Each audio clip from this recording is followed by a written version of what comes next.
Hey guys, it's Magda and welcome back to my YouTube channel. So for today's video, it's Saturday Thrift Flip and ang gagawin natin ngayon is eto. I have here long sleeves polo. Ano ba? Hindi ko sure. Basta yan. Naukay to and nabili ko siya for around 10 pesos siguro. Maramihan kasi to nung binili ko. Dating-dati pa. So, siguro yung per piece niya is nag-range from 6 pesos to 10 pesos. Something gano'n. So, ayun. Ang plano ko sana is i-crop top ko siya. Kakat ko siya sa part dito. Ayan. Tapos yung excess fabric is gagawin kong sleeveless top or yung uso na pag ano. Let's see kung kaya kong gawin yon. So, simulan natin. So, yung gagawin kong pag-cut here is same lang kung paano ko ginawa yung nakaraan kong thrift flip. Since marami nagtatanong ng tutorial, no? Top lang siguro yung matuturo ko ngayon. Pero, same lang siya. So, let's start na. So, ayan. Hindi lang gaano kita, pero naglagay ako ng line. Ayan. Then ko siya ikakat mamaya. So, ayan. Ito. So, naisip ko, hindi ata siya kakasya na dun sa gusto kong top or sleeveless top para dito sa matitirang fabric. So, bahala na mamaya kung ano na lang yung mapagkasya ko. So, ayan. So, gaya nung dun sa dati kong ginawa, ganito lang din siya. Kinat ko lang din.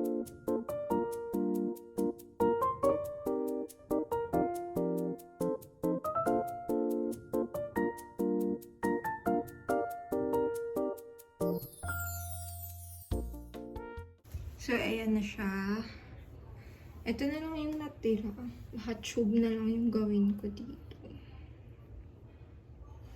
Let's see mamaya. Yung dun sa dati kong polo na ginawa, naglagay ako ng dart. Ganito siya. Ganito yung tinutukoy ko dun. Para mas mag-fit siya sa akin. Pwede namang hindi. Depende sa inyo kung sakto lang yung polo. Yung, kung hindi naman, lagyan nyo ng dart. Akin ay both front and back. Gaya nito. Ayan. Ayan. And then, ito naman yung likod. Para malinis, tutupian ko pa siya. And then, patadaanan ko siya sa machine.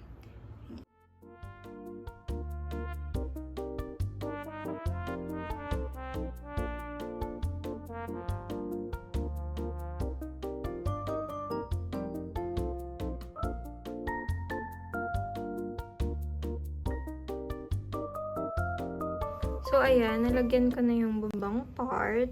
Ayan. And then, pwede na siyang tahiin. Straight lang. Straight.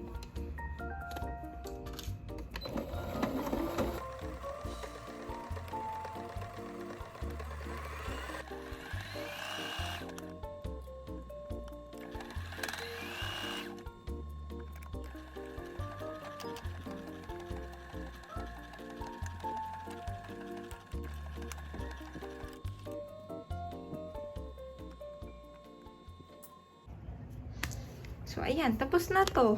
Itong jacket. Crop top jacket. Ano? Hang-in jacket. Ayan. Tapos na siya. And then, next natin is yung excess fabric gawin natin. So, may naisip na akong style. So, binaliktad ko na siya. Ayan. Ito yung may botones. Ang plano ko is ikakat ko ito para mag-fit sa akin.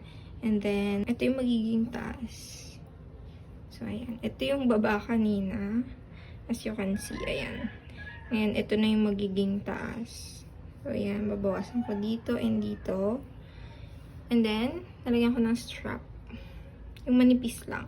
And dito ko siya kukunin. Sa ikakat ko na tela. Doon ko kukunin yung magiging strap. So, gawin na natin.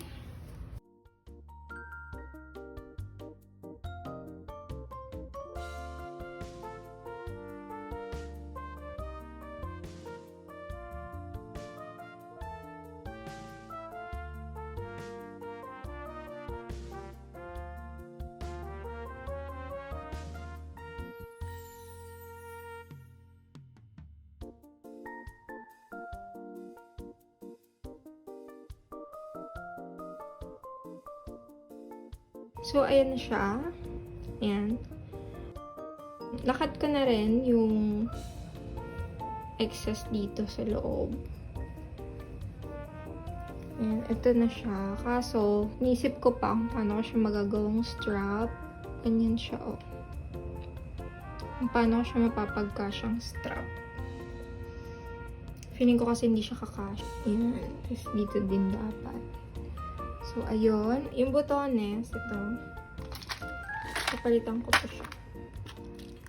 Palitan ko lang kasi hindi sila parehas eh. So, hanap ako ng kaya maganda.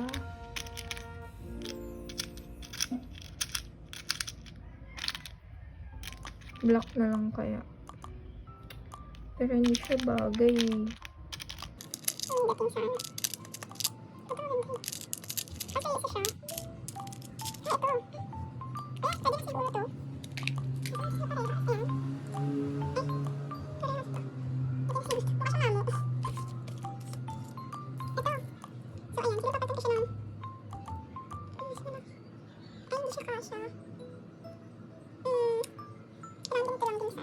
Sige, hanap muna. So, ayan, nagtry ako ng isa. Titingnan ko kung sasakto siya dito.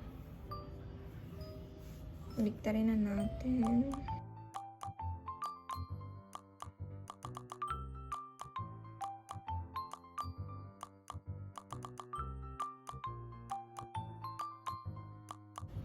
So, ayan. Try natin ikabit. Dito siya. Tapos na siya. And pinalitan ko na rin yung buttons. Hindi ko sure kung hindi ba siya bagay. Pero okay lang.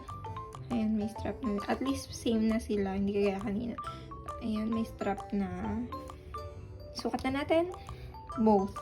So, basically, ito na yung excess fabric. Ayan lang. Ganyan lang siya. Huwag ka munang hihinga. So, ayan. Yung may sleeves, yung long sleeves, nandun pa sa loob. Mamaya, sukat ko rin siya. Ganda niya.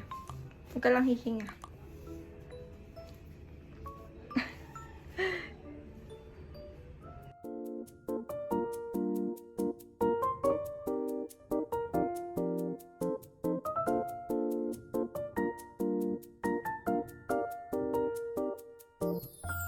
Okay guys, so that is it for today's vlog, for today's video, for today's tutorial, for today's thrift flip. And I hope nagustuhan nyo.